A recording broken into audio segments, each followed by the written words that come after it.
Bonjour, bonsoir tout le monde et bienvenue dans ce 80e épisode de l'ESC Made in France.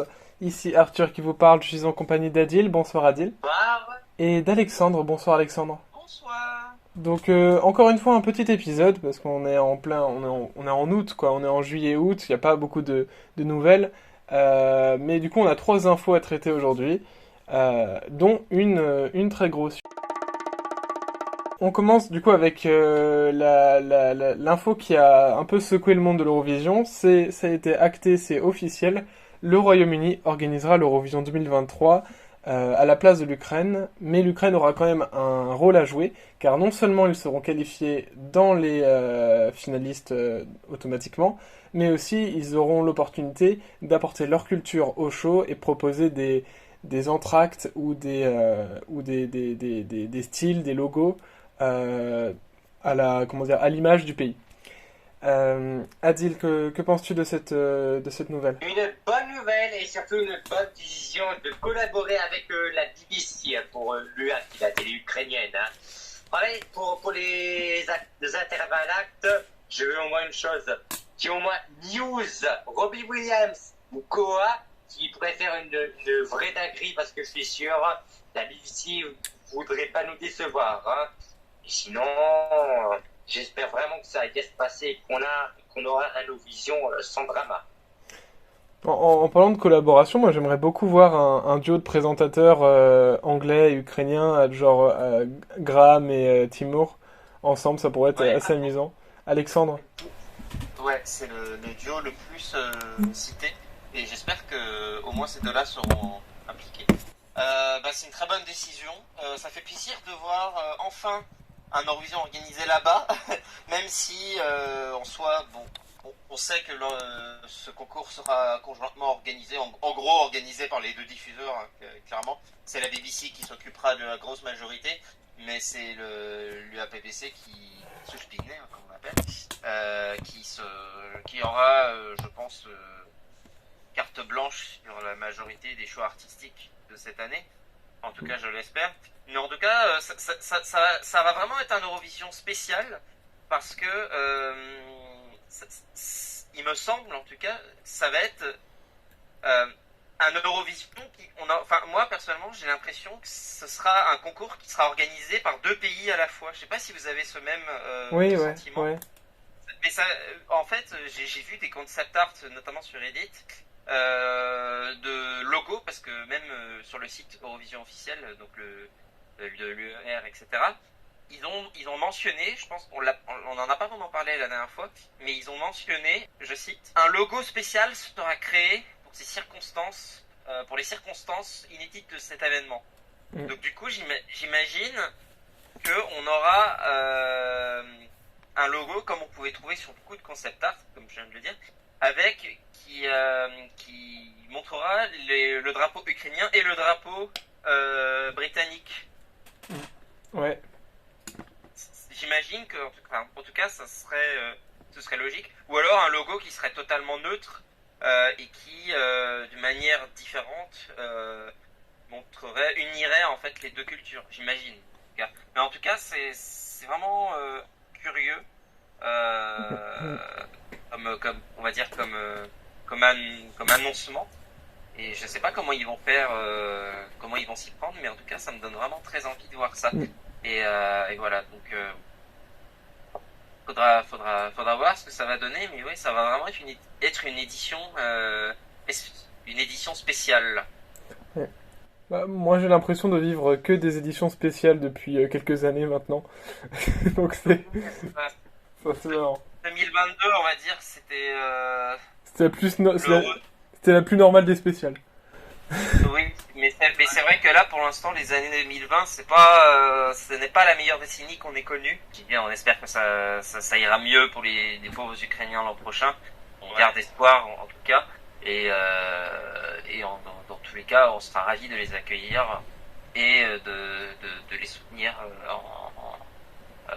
l'an prochain. Donc, je l'espère, personnellement, j'aimerais beaucoup que ce soit à Glasgow. Parce que du coup, on l'a pas dit, mais la phase de présélection des candidatures pour organiser Oui, je peux. le concours est déjà lancé et je pense que tu peux en parler. Ouais, je peux même lister les villes qui se sont portées candidates. D'après un sondage d'Eurovoix, la ville que les Eurofans préféreraient voir, c'est Glasgow, effectivement. Mais il y a aussi Bristol qui s'est porté candidate. Il y a Manchester, il y a Londres, Cardiff, Liverpool, Birmingham, Belfast, Sheffield, Brighton, Leeds, Newcastle, Nottingham, Aberdeen, Wolverhampton, Sunderland et Derry se sont portés candidats pour l'instant. Donc c'est beaucoup de villes quand même. Et perso, oui, c'est vrai que Glasgow, ça me dirait bien d'aller à Glasgow. Je pense pas qu'ils le feront à Londres parce que bon, c'est un peu la solution de facilité, la capitale. Peut-être aussi, moi, ce qui m'intéresserait, c'est d'aller peut-être au Pays de Galles ou en Irlande du Nord. Ça pourrait être assez sympathique. Je sais pas ce que vous en pensez, vous, du coup. Pourquoi pas? Après, je sais pas si Cardiff a une salle qui irait. Je sais qu'ils ont un stade, mais je ne sais pas s'ils ils ont un toit rétractable.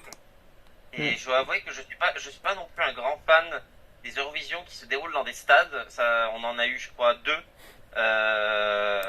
depuis l'an 2000 et à chaque fois il y a eu des soucis, notamment en 2001 où il y avait la rangée haute des tribunes qui littéralement ne voyait rien. Ouais, c'est. Et 2021 où la sonorisation était absolument infernale. Ouais, mais. Écoute, 2021, qu'est-ce que je compte? 2011. Oui, 2011. Mais oui, et justement 2011 et 2001 sont les 2 années où il y a eu le plus de spectateurs dans la salle d'ailleurs. On va passer à la deuxième info, c'est sur le Melody Festivalen, qui après du coup, je crois, il me semble 2 ans sans avoir fait leur tournée de Suède habituelle, ils ont repris des villes pour organiser pour organiser chaque demi-finale. C'est-à-dire que, par exemple, pour la première demi-finale, qui se passera le 4 février, ils le feront à Gothenburg. Alors, excusez-moi pour l'accent. Pour les deuxième et troisième demi-finales, donc le 11 février, le 18 février, ça se passera à Lidköping. La quatrième demi-finale, le 25 février, se passera à Malmö. La cinquième demi-finale, le 4 mars, se passera à Örnsköldsvik. J'espère que je l'ai bien dit, je suis désolé. Et la finale se passera le 11 mars à Stockholm, sûrement à la Avicii Arena, où s'était passé l'Eurovision 2016. Un petit avis dessus, Alexandre? On savait déjà à peu près que le tour allait revenir, et du coup je suis très content. Maintenant, il va falloir que le Melfest up un peu son game, parce qu'ils avaient une bonne chanson cette année, et c'est celle qu'ils ont choisie heureusement, mais ils étaient pas loin d'avoir pris Bigger Than the Universe et obtenir leur deuxième nom de qualification. Donc va falloir faire attention. C'est vrai que pour le coup, l'an dernier, le Melfest, Estilol et Supernova étaient mieux que ça, donc bon. Ouais.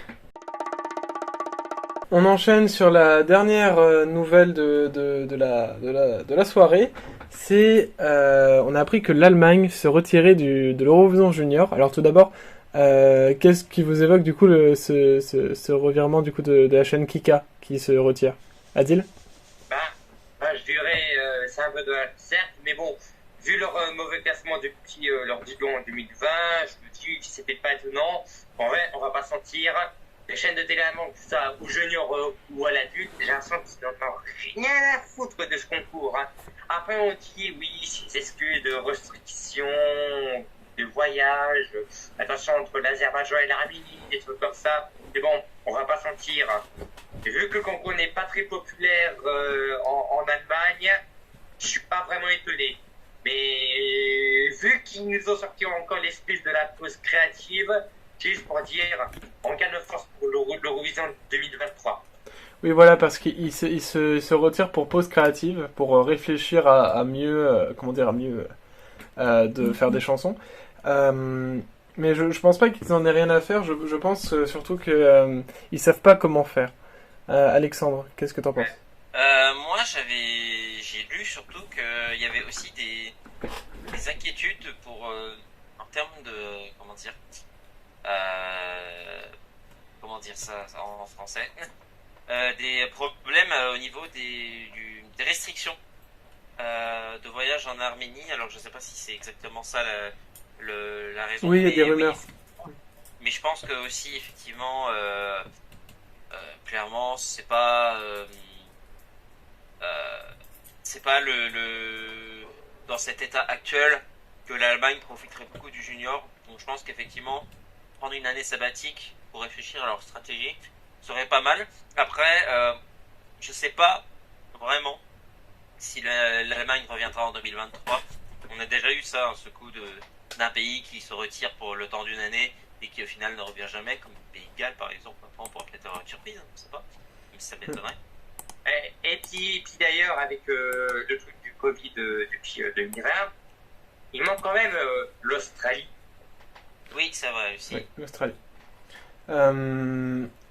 Et d'ailleurs, on peut faire un point concernant on en profite du coup pour faire un point sur ce qui se passe en ce moment pour l'Eurovision Junior 2022, parce que c'est mine de rien le prochain concours Eurovision qui aura lieu.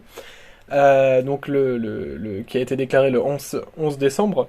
On a 15 pays pour l'instant qui sont en lice, à savoir l'Albanie, l'Arménie, la Bulgarie, l'Espagne, la France, la Géorgie, l'Irlande, l'Italie, la Macédoine du Nord, Malte, les Pays-Bas, la Pologne, le Portugal, la Serbie et l'Ukraine. À savoir que 4 d'entre eux ont déclaré qu'ils révéleraient leur chanson en septembre et Malte le 2 octobre. Pour les Pays-Bas, on connaît déjà les 4 chansons qui concourront dans la finale nationale. Peut-être un de ces 4 on se fera une petite review, mais on a le temps, hein, parce que ce sera le 24 septembre quand même leur show. Et on sait que Laurence Boccolini fera partie des commentateurs pour la France. Ok. En tout cas, voilà, donc c'est tout ce qu'on peut dire pour l'Eurovision Junior pour l'instant. On a 15 pays participants. Est-ce que selon vous, dit Alexandre, on se dirige vers moins de participants que l'an dernier? Je crois que c'est clair. En l'occurrence, 15 pays par rapport de l'an dernier, c'est pas un bon score, y compris au niveau de la qualité musicale qui doit être un peu au même niveau que 2021. Pour moi, c'est quand même plus varié que les années précédentes. Hein. Effectivement, il y a des chances. Après, il y a le Kazakhstan qui risque de rejoindre, sauf s'ils ne seront pas invités, mais ce serait très surprenant. Ouais. Surtout vu que s'il y a moins de pays qui participent, ça ferait moins de revenus. Et justement, le Kazakhstan est invité uniquement pour ça, je pense. On va pas se mentir. Ça serait débile de ne pas les inviter. Et sinon, à part le Kazakhstan, il pourrait peut-être l'Australie qui pourrait revenir, mais c'est pas sûr du tout.